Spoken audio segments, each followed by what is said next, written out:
مجھے یہ لگتا تھا کہ بغیر دوائی کھائے اکیلے میں ہی آ جاتا ہوں اسکرین کے اوپر، لیکن اب لگتا ہے کہ ڈاکٹر عبدالحفیظ شیخ صاحب ہمارے فاضل وزیر خزانہ، میرے خیال انہوں نے بھی کل پریس کانفرنس سے پہلے اپنی دوائی نہیں کھائی تھی۔ بھئی یہ 17 روپے کلو والے ٹماٹر کہاں ملتے ہیں؟ ذرا مجھے بھی پتہ لگ جائے۔ ویسے آج کل تو کراچی شہر کے اندر وہ جاپانی پھل کو بھی ٹماٹر ہی کہا جاتا ہے، لیکن 17 روپے کلو تو میں نے آج تک کچھ نہیں ملتے ہوئے دیکھا۔ آج کل تو ویسے فاضل وزیر خزانہ صاحب، آج کل آپ کو میں بتاؤں کہ آلو، یہ جو سیاستدان زیادہ تر ہمیں کھلاتے ہیں اور پکاتے بھی ہیں، یہ بھی 17 روپے کلو نہیں ملتا۔ آپ میرے خیال کسی اور دنیا کے واسی ہیں۔ مجھے لگتا ہے آپ ایکو گولے کے نہیں ہیں، آپ کسی اور گولے کے ہیں۔ جیسے پی کے فلم میں کہا تھا نا اس نے، آپ کسی اور گولے کے رہنے والے ہیں۔ آپ یار عوام کے ساتھ مذاق تو نہیں کرو یار اپنے نمبر بڑھانے کے لیے یار۔ مطلب اس طرح کی یہ باتیں کر کے کیا آپ حاصل کریں گے؟ عمران خان صاحب کو آپ لوگ سب مل کے جو فول بنا رہے ہو، آپ ان کو غلط باتیں فیلڈ کر رہے ہو۔ میں چاہتا ہوں بھائی پرائم منسٹر صاحب، پرائم منسٹر آفس کے اندر جو بیٹھا ہوا بھائی پرنسپل سیکرٹری، نوٹس لو بھی، کدھر مل رہے ہیں 17 روپے کلو کے ٹماٹر؟ الٹی سیدھی باتیں کرتے لیتے کابینہ میں بیٹھے ہوئے لوگ، دماغ خراب کر کے رکھ دیا ہے۔ ان کو روٹی بھی سستی مل رہی ہے، ٹماٹر بھی سستے مل رہے ہیں۔ میں یار کل جا رہا تھا، میں نے دیکھا ایک فاسٹ فوڈ ریسٹورنٹ، نام نہیں لے سکتا میں، فاسٹ فوڈ ریسٹورنٹ ہے باہر کا، اس کے باہر میں نے ایک دیکھا، باپ جو ہے نا بچے کے کرتے کو، مطلب باپ کے کرتے کو نا بچہ ایسے کھینچے، بولے ابا میں نے کھانا کھانا، میں دیکھ رہا ہوں ابھی کونے پہ کھڑا ہوں، میں دیکھ رہا ہوں، بار بار باپ کے کرتے کو کھینچے، بچہ بولے ابا برگر کھانا ہے۔ باپ یقین کرو ایسے لاچاری میں دیکھے، جب اس نے مینیو پہ آئٹم دیکھا، اس نے دیکھا کہ بھائی بچے کو کھانا کھلاؤں گا تو 350-400 روپے کا کھانا کھلانا پڑے گا، یقین کرو آنکھیں میچڑا بار بار ہو، جس طرح شرمندہ ہو رہا۔ یا اللہ، ہمارے سارے وزیر جو کابینہ میں بیٹھے ہوئے، ان کی اولاد ان سے چیزیں مانگے اور یہ دے نہ سکے، ان کے اولاد کی حسرتیں یہ پوری نہ کر سکیں۔ میں نے ہائی کورٹ کے جج سے بھی پوچھا بھائی دعا کوئی بھی مانگی جا سکتی ہے، کوئی مجھ سے سوال، یا اللہ ان کابینہ میں بیٹھے وزراء کے بچوں کی خواہشات یا اللہ پوری نہ ہو، یہ ترستے رہ جائیں، یہ ان کی خواہشات کو پورا نہ کر سکیں۔ آج جو یہ عوام کے ساتھ جو حرکتیں کر رہے ہیں، جو یہ ڈرامے کر رہے ہیں، یہ کہتے ہیں میں ڈرامے کرتا ہوں، تم لوگ ڈرامے کرتے ہو سب۔ 17 روپے کا ٹماٹر جوکر سمجھا ہوا ہے پوری قوم کو۔ میرے ساتھ بہت ہی اہم مہمان شامل گفتگو ہیں، جناب عتیق میر صاحب۔ اور عتیق میر صاحب، میں معذرت چاہتا ہوں آپ سے بھی اور ناظرین سے، آج واقعی میں نے دوائی نہیں کھائی، بالکل جیسے کل ڈاکٹر عبدالحفیظ شیخ صاحب نے دوائی نہیں کھائی، لیکن میں نے جو دوائی نہیں کھائی اس سے میرے جو ہے تھوڑے جذبات قابو میں نہیں رہتے، ان کے شاید قابو میں آ جاتے ہیں۔ عتیق میر صاحب، 17 روپے کلو کا ٹماٹر مجھے چاہیے، اگر آپ نے مجھے نہیں دیا تو میں جو ہوں نا بہت بڑا واویلا کریٹ کروں۔ جی عتیق میر صاحب، آپ ایوانوں کے کیفیٹیریا میں چلے جائیں، آلو تو کیا وہ ڈش جو ابھی آپ ذکر کر رہے تھے کہ بچہ باپ سے فرمائش کرتا ہے اور باپ لاچار ہے، وہ ساری ڈشیں وہاں آپ کو 4 روپے 5 روپے 10 روپے 15 روپے میں مل جائیں گی۔ یہی سبب ہے کہ جو ایوانوں کے اندر ہیں، جو سرکار کا کھاتے ہیں، جو سرکار کے تعیشات، سرکاری اخراجات پہ تعیشات ہیں جن کی، وہ کیا جانے کہ ایوانوں کے باہر لوگوں پر کیا گزر رہی ہے۔ یہ آپ نے تو بھی ایک وزیر کی بات کی، یہ سارے منسٹر ایسے ہی ہیں۔ وہ کسی نے ایک بڑا اچھا، میں ایک تعلیم بالغاں ڈرامے کا ڈائلاگ کہ وہ اس میں وہ ایک کردار کہتا ہے کہ ووٹ کا واؤ اگر زیر تعلیم کو لگا دیا جائے تو وہ وزیر تعلیم بن جاتا ہے۔ یہ سارے اسی طرح کے وزیر ہیں۔ اب بیشتر کو نہیں پتا کہ ان کی وزارت کے اندر ان کی معلومات کا ایک احاطہ کیا ہونا چاہیے، کیا ان کا ادراک ہونا چاہیے۔ یہ حقیقت ہے کہ کل وزیر خزانہ کو کومنٹس نہیں دینے چاہیے، وہ اگر نہیں جانتے تو دیکھیں اب میڈیا پر جھوٹ تو دنیا کے سامنے جاتا ہے۔ یہ یقیناً آپ نے درست فرمایا کہ عوام کے زخموں پر نمک ہے اس وقت۔ سر وہ فرانس کا کون سا بادشاہ تھا، مجھے یاد پڑتا ہے، عوام اس کے پاس گئی ہمیں ڈبل روٹی دے دو، اس نے کہا کیک کھا لو۔ فرانس کا جو انقلاب ہے وہ اسی جملے سے آیا تھا جو 1989 میں ایک خون آشام جو ایک انقلاب آیا، وہ بھوک کی کوکھ سے اٹھا اور اس کے بعد ایوانوں کی دیواریں خون سے لتھڑ گئیں۔ یہی آج میں دیکھ رہا ہوں، آپ نے تو ایک باپ کی اور ایک بچے کی ایک واقعہ سنایا، میں تو شب روز یہ کچھ دیکھتا ہوں۔ اس وقت لوگوں نے جس طرح پچھلے دنوں مہنگی اشیاء کے بارے میں ایک آئیڈیا لوگ دیتے تھے، اکثر میں فیس بک پہ دیکھتا تھا یا سوشل میڈیا پہ کہ اس کا استعمال چھوڑ دو، تو میں ان سے کہتا تھا یار کیسی بات کرتے ہو، کیا آٹا مہنگا ہو گیا تو روٹی کھانا چھوڑ دو؟ اسی طرح اگر کوئی بیمار ہے وہ مہنگی ادویات کی آتوں بیماری سے لڑنا چھوڑ دے، اگر قبر کی زمین مہنگی ہے، کفن مہنگا ہے، تو پھر لوگوں کو مشورہ دو کہ مرنا بھی چھوڑ دیں۔ تو صورتحال ایسی ہے کہ اس وقت لوگ بیسک نیڈز کے لیے، یہ حقیقت ہے کہ لوگ علاج معالجہ چھوڑ دیتے ہیں پیٹ کی آگ بجھانے کے لیے۔ نہیں تو کیا واقعی میں ہماری قوم بہت ہی بڑی بیوقوف ہے، سوری بے بس ہے، لاچار؟ دیکھیں منہ سے کچھ نکلنے والا تھا، پھر یاد آیا میں عامر لیاقت حسین نہیں ہوں، علی نہیں، ناصر۔ پھر میں یہ کہوں گا کہ آپ تو کہہ رہے ہیں دوائی کھا کے نہیں آیا، جی پھر میں کہوں گا کہ آپ اوور ڈوز لے کر آئے۔ تو دیکھیں اس وقت صورتحال میں سمجھتا ہوں کہ حکومت کو کنٹرول کرنا چاہیے، اور یہ میں اکثر کراچی میں دیکھتا ہوں۔ کہہ رہے ہیں مہنگائی قابو میں آ گئی، مجھے یہ بتا دیں مہنگائی کیسے قابو میں آ گئی؟ چیزیں دوبارہ ریلیکس ہو رہی ہیں، سب کچھ ٹھیک ہو رہا ہے، کہاں ہو رہا ہے سر؟ نان بھائیوں کا جھگڑا چل رہا ہے، غریب آدمی تو روٹی کھاتا ہے۔ دیکھیں مہنگائی قابو میں تو اس وقت آئے جب مہنگائی کو قابو کرنے کی کوئی کوشش کرے گا۔ کراچی میں آپ بھی رہتے ہیں، میں بھی رہتا ہوں، آپ دیکھیں وہ جتنے بھی ادارے جو price control check and balance کے ذمہ دار تھے، پرائس کنٹرول کمیٹیز بنی ہوئی تھی، کمشنر کراچی دیگر، آج وہ کہاں ٹھنڈے ہو کے بیٹھے ہیں؟ آج کہیں ان کا کہیں وجود نظر نہیں آتا، ان کی کارکردگی نظر نہیں آتی۔ دودھ دیکھیں ایک چھلانگ میں 16 روپے لیٹر بڑھ گیا، اس سے قبل بھی ایسا ہوا کہ 5 روپے دودھ کی قیمتیں بڑھائی گئیں۔ نہیں سر، ہم دودھ پیداوار کرنے والا 5واں بڑا ملک ہے۔ اگر دودھ پیداوار کرنے والا 5واں بڑا ملک ہے تو سر دودھ اتنا مہنگا کیوں ہے پاکستان کے اندر؟ دیکھیں ہر چیز ایک پلاننگ چاہتی ہے، اور دوسری بات چیک اینڈ بیلنس ہے۔ یہاں پر ایک تو چیک اینڈ بیلنس نہیں، مافیاز کو کھلا چھوڑ دیا گیا ہے۔ سرکار اس لیے ہوتی ہے کہ اپنے قانون کا راج ہو، سرکار کے پاس قانون کے نفاذ کے لیے ادارے ہوتے ہیں۔ اگر ان اداروں کا استعمال نہ ہو، اگر حکومت کی دلچسپی یہاں تک ہی رہے کہ کوئی پوچھے کہ ٹماٹر کیا کلو ہے اور وہ کہے ایک ہوا میں تیر چھوڑ دے، تو یہ کچھ آپ کسی وزیر سے پوچھیں گے اس کا جواب ایسا ہی ہوگا کہ اس کو قطعی طور پہ ادراک نہیں ہے کہ لوگوں پر کیا گزر رہی ہے۔ اسی لیے دیکھیں دودھ ہے، دودھ کے بارے میں کہیں 5 روپے ایک لیٹر بڑھا اور اس پر پوری انتظامیہ حرکت میں آ گئی، اب 16 روپے بڑھا دیے گئے، کسی کے کان پہ جوں بھی نہ رہیں گی۔ عتیق میر صاحب میں بڑی عجیب سی بات کرنے لگا ہوں، کیا یہ ملی بھگت ہے یا اس کے پیچھے میں سمجھتا ہوں کہ پھر بے بسی ہے؟ میں عتیق میر صاحب بڑی عجیب سی ایک بات کرنے والا ہوں، پتہ نہیں لوگوں کو اچھی لگے بری لگے۔ وہ ایک ماموں تھے، وہ ٹی وی کے اوپر پیش گوئیاں کر کے بتاتے تھے، نعوذ باللہ میرے پاس وہ غیب کا علم نہیں ہے، لیکن کراچی شہر کے اوپر یہ جو ٹڈی دل کہہ رہے ہیں، ٹڈی دل بیسیکلی اسے کہتے ہیں لوکسٹ اٹیک، اور میں اپنے تمام پاکستان کے رہنے والے شہریوں کو کہنا چاہتا ہوں یہ عذاب کی علامت ہے۔ یہ ٹڈی دل کا حملہ کراچی شہر پر ہونا ایک انہونی سی چیز ہے، ایک زمانے میں ہوا کرتی تھی، لیکن میری بات نوٹ کر کے کاغذ پہ لکھ لو، یہ بار بار واٹس ایپ پہ میری کلپیں گھماتے ہو نا، یہ عذاب کی علامت ہے، کوئی بہت بڑا مسئلہ ہونے والا ہے پاکستان کے اندر۔ اللہ نہ کرے، اللہ ہماری حفاظت فرمائے، لیکن یہ جو لوکسٹ اٹیک کراچی شہر کے اوپر ہوا ہے، یہ انہونی ایکٹیویٹی ہے، آپ تاریخ میں بھی پڑھ لیں، کوئی گڑبڑ ہونے والی ہے بہت بڑی۔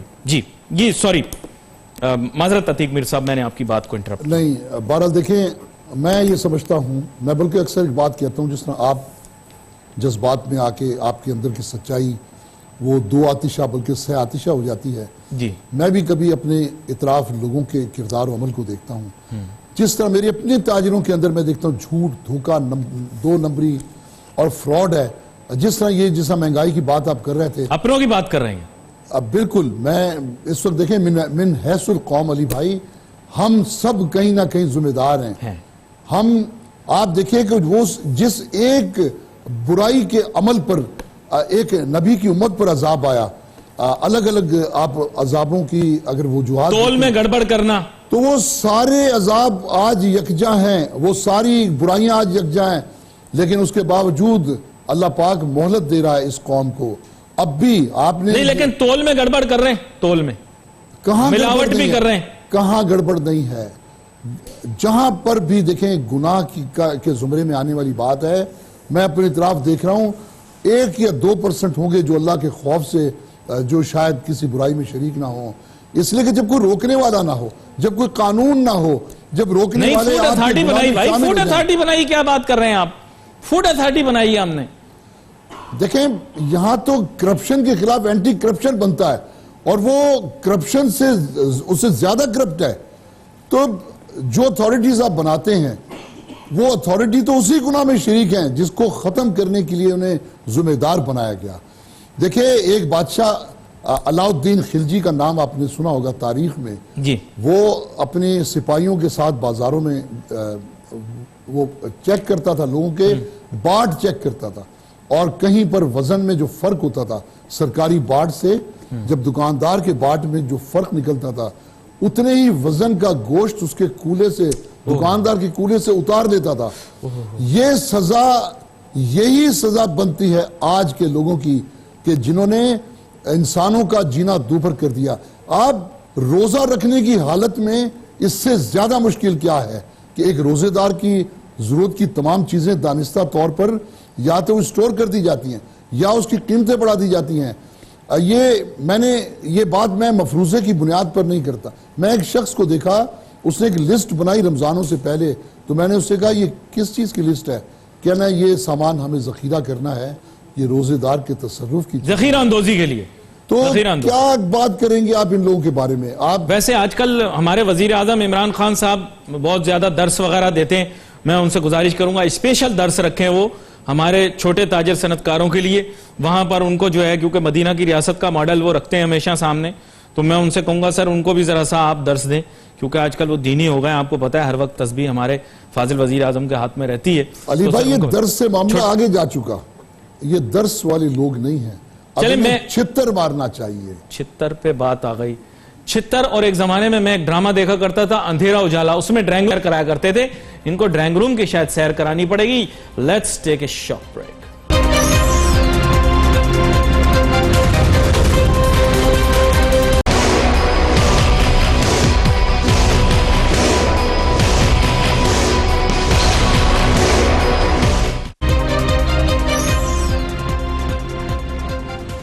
میں نے آج بڑی مفصل بات کرنی تھی. اصل میں معیشت کے مختلف جو پہلو ہیں ان کو مختلف زاویوں سے دیکھنا چاہ رہا تھا، لیکن کل کی پریس کانفرنس سننے کے بعد مجھے احساس ہوا کہ میں ایک ایسے ماحول میں فنکشن کر رہا ہوں جہاں پر ہمارے ہاں اہل اقتدار وہ مکمل طور پر ماورا ہیں پاکستان کی عوام کے مسائل سے. اور بریک پہ جانے سے پہلے بھی میں عتیق میر صاحب سے یہی ڈسکشن کر رہا تھا، ایسے لوگ جو کہ غالباً عوام کے مسائل سے واقف نہ ہوں، عوام کو درپیش جو چیلنجز ہیں روزانہ کے، ان سے ان کا کوئی لگاؤ نہ ہو، کوئی تعلق نہ ہو، تو وہ ان پرابلمز کو سولو ہی نہیں کر سکتے. عتیق میر صاحب، میں آپ کے سامنے کچھ بنیادی چیزیں رکھتا ہوں. دیکھیں بات یہ ہے کہ اگر آج میں ایک عام آدمی کا بجٹ بناتا ہوں تو میں حیران اس بات پر ہوتا ہوں کہ میں اگر اس کی کیونکہ آپ کو پتا ہے کہ گوروں کی فیملی تو بہت چھوٹی سی ہوتی ہے، ہماری تو اتنے کثیر التعداد لوگ ہوتے ہیں ایک فیملی کے اندر کہ ان کے لیے اگر 2 روٹی بھی انتظام کرنا پڑ جائے ایک دن میں تو انسان کا بجٹ تو اسی میں ہی ختم ہو جائے گا منیمم ویج والے آدمی کا. تو میں کیسے حکومت کو یہ باور کراؤں کہ اب وہ اپنی آنکھیں کھولیں اور عوام کے جو بنیادی مسائل ہیں ان پہ فوکس کریں. ہمارے ہاں تو کھانا پانی پورا نہیں ہو رہا سر، باقی چیزوں کی طرف کیسے دیکھیں. اور جب یہ میں بات کرتا ہوں تو ہمارے ہاں جو ایک برگر پپو کلاس ہے جو پب جی، ٹویٹر، فیس بک، انسٹاگرام سے باہر نہیں نکلی ہوتی، ان بیچاروں کو بڑی تکلیف ہوتی ہے کیونکہ ان کے کتے جب کھانا نہیں کھاتے تو انہیں تکلیف ہوتی ہے. تو ان کو حیرانگی ہوتی ہے کہ عوام کو جب کھانا نہیں ملا تو کیوں نہیں ملا. جی دیکھیں اگر ہم فرق دیکھیں ان بہت ساری جو کلاسز ہیں، بہت ساری کیٹیگریز ہیں عوام میں، غریب ہے ایک، اس سے اپر ہے ایک، اس سے بھی اپر ہے جو یہ آپ کتوں کی بات کر رہے ہیں، جی جی جی وہ اپنے کتوں کا علاج بھی ان ہاسپٹلز میں کرواتے ہیں جی جی جہاں بعض کیٹیگریز کے انسانوں کے لیے بھی اتنی بھاری فیس ادا کرنا ممکن نہیں ہے. جی جی وہ نہیں جانتے. ساری بات احساس کی ہے، جس طرح آپ نے فرمایا. جی ہمارے منسٹرز ہوں، حکومت ہو، یہ جانتے ہی نہیں. انہوں نے کبھی بازاروں سے کوئی چیز انہیں خریدنے کی نوبت نہیں آئی. جس طرح آپ ابھی بدعا فرما رہے تھے کہ ان کے بچوں کو بھی کبھی انہیں یہ کہنا پڑے کہ ہمیں فلاں چیز چاہیے اور یہ نہ دلا سکیں. تو دیکھیں وہ بات ایک دیگر ہے. لیکن اس وقت ہم دیکھ رہے ہیں کہ ملک کے سربراہ کو کیا کرنا چاہیے. وہ کہاں سے ایک ایسی ٹیم لائے جو احساس بھی رکھتی ہو، ادراک بھی رکھتی ہو، ایمان بھی رکھتی ہو، لوگوں کا درد بھی ان کے دلوں میں ہو. میں سمجھتا ہوں ایسی ٹیم نہ اس سے پہلے حکومتوں کے پاس تھی، نہ اس حکومت کے پاس ہے. یہ سب کچھ کیا ہے؟ سر ٹیم تو قائد اعظم محمد علی جناح کے پاس بھی نہیں تھی. انہوں نے بھی کہا میری جیب میں کھوٹے سکے ہیں. کیا میں غلط کہہ رہا ہوں؟ میں نے سنا تو یہی نہیں، میرا خیال ہے یہ نہیں، میں نے سنا تو یہی ہے کہ انہوں نے کہا میری جیب میں کھوٹے سکے ہیں. شاید کسی اور معاملے ورنہ لیاقت علی جیسے، عبدالرب نشتر جیسے لوگ ان کے ساتھ تھے. یہ بات نہیں ہے. آج کے جو منسٹرز ہیں، یہ تو ابھی آپ ایک وہ شعر سنا رہے تھے مجھے کسی شاعر کا. میں پہلے تو آپ سے فرمائش کروں گا. جی وہ میں نے اصل میں آپ ہی کے سوشل میڈیا کے اوپر وہ شعر سنا تھا، اعجاز پاپولر، ڈاکٹر اعجاز پاپولر میرٹھی کا، کہ عجب نہیں کہ تکا بھی تیر ہو جائے. پاکستان کے متعلق نہیں ہے بھائی، ہمارے وزیر کہیں برا نہ مان جائے. کہ عجب نہیں کہ تکا بھی تیر ہو جائے، پھٹے جو دودھ تو پھر وہ پنیر ہو جائے. موالیوں کو نہ دیکھا کرو حکارت سے، نہ جانے کون سا گنڈا وزیر ہو جائے. اس میں آپ نے ایک بات جس پر مجھے اعتراض ہے، آپ نے کہا میں نے پاکستانیوں کے بارے میں. نہیں میں نے نہیں کہا میں پھنسنا ہے، میں نے چلنا ہے بھائی پاکستان. میں پھنسنے کے لیے تیار ہوں. اس سے زیادہ بھی ہو تو آپ پاکستان کے جو منسٹرز ہیں، دیکھیں ایک منسٹری کا لیول کیا ہے، اس کا معیار کیا ہے، اس کی گفتگو ہے، اس کی اپنی ذمہ داریوں سے متعلق اس کی معلومات ہے. مجھے کوئی ایک وزیر کا نام آپ نہیں لے سکتے کہ جو اس کا مکمل ادراک رکھتا ہو، احساس رکھتا ہو کہ اس کی منسٹری کی ذمہ داریاں کیا ہیں، اس کی منسٹری کی معلومات کیا ہیں. یہ بدقسمتی اس قوم کی کہ جیسا آٹا ویسی ہی روٹی اور ویسے ہی اس کا معیار. تو یہ سڑی ہوئی گندم کا ایک سارا یہ معاملہ ہے کہ جو آگے جو کچھ بھی آپ دیکھ رہے ہیں. میں پہلے کہہ چکا ہوں، دیکھیں کہ منیس القوم میں اپنے آپ کو بھی اس میں شامل رکھتا ہوں کہ ہم سب اخلاقی اعتبار سے تباہ ہو چکے. میں بھی اس میں شامل، اخلاقی اعتبار سے میں بھی شامل. تو اب اس میں کیا ایسا ہونا چاہیے، یہ بھی تو ایک بات ہو. دیکھیں ایک بات پوری قوم کی چھتر ہی تو کھا رہے ہیں. آپ کہہ رہے تھے ہمارا علاج چھتر ہے. یقین کرو عوام نے تو اتنے چھتر کھائے ہیں، ہم چھتر ہی کھا رہے ہیں. جس دن سے ملک آزاد ہوا ہے چھتر کھا کھا کے یقین کریں ہمارے منہ چھتر جیسے ہو گئے. وہ لوگ جو مصنوعی مہنگائی کے ذمہ دار ہیں، جو مافیا ہیں ذخیرہ اندوزی کے، جن کی وجہ سے آج غریب آدمی کے لیے 2 وقت کی روٹی مشکل ہے، وہ یقیناً وہ عوام کے اندر موجود ہیں. میں ان کے لیے بات کرتا ہوں. میں آپ کو ایک چیز بتاؤں عتیق صاحب، آپ بھی میری طرح آبزرویشن رکھتے ہیں. میں اگلے دن پروگرام پہ بھی بتا رہا تھا، میں ہوٹل گیا، یقین کریں ایک روٹی کو اس آدمی نے اتنی تہ دی سالن لگانے سے پہلے کہ میں خود حیران ہو گیا. میرے خیال پوری کی پوری روٹی اس نے ایک نوالے کے اندر لگا لی تاکہ کسی طرح سالن کم لگے. سر اتنی تہ دیتا گیا اپنی روٹی کو. مجھے شرمندگی ہوئی. کیا یہ 5 دریاؤں کا ملک ہے؟ کیا 5واں آٹا بنانے والا ملک ہے؟ کیا 5واں دودھ پیداوار کرنے والا ملک ہے؟ کیا اتنے وسائل اور یہ سب ہونے کے باوجود وہ بیچارہ جو ہے اس نے پوری روٹی کو ایک نوالے میں سمیٹ کے اور کسی طرح ہلکا سا سالن لگا کے کھایا. مجھے شرمندگی. علی بھائی سب سے بڑی ایک جو صدماتی بات ہے، میں حکیم سعید کی ایک بات کو کوٹ کرنا چاہتا ہوں اور اکثر میں کرتا ہوں کہ پاکستان میں اگر سورہ رحمان میں جو جنت میں جن نعمتوں کا ذکر ہے بیشتر پاکستان کی سرزمین پر موجود ہیں، تو پاکستان کو اب جنت نظیر کہیں تو کم نہیں ہے. اس جنت نظیر ملک کا جو ایک سسٹم بن چکا، جو انسان کا جو کردار، بد کردار اور بد عمل لوگوں کی بہتات کے باعث یہ جنت نظیر ملک آج دوزخ کی تصویر پیش کر رہا ہے. اسی بات کے اوپر اسی بڑی سخت اور تلخ بات کے اوپر آج کے پروگرام کا اختتام پڑے گا. ناظرین بھی wait for your messages on Facebook. اور میں جانے سے پہلے معافی چاہتا ہوں اگر کسی کی بھی دل آزاری ہوئی ہو، لیکن صرف میرے جذبات مجھے اجازت نہیں دیتے کہ میں دل میں بات روک کر رکھوں. میں معذرت چاہتا ہوں دوبارہ سے اگر کسی کی بھی دل آزاری ہوئی ہو. علی ناصر ہماری ٹیم کو اجازت دیجیے، اللہ حافظ۔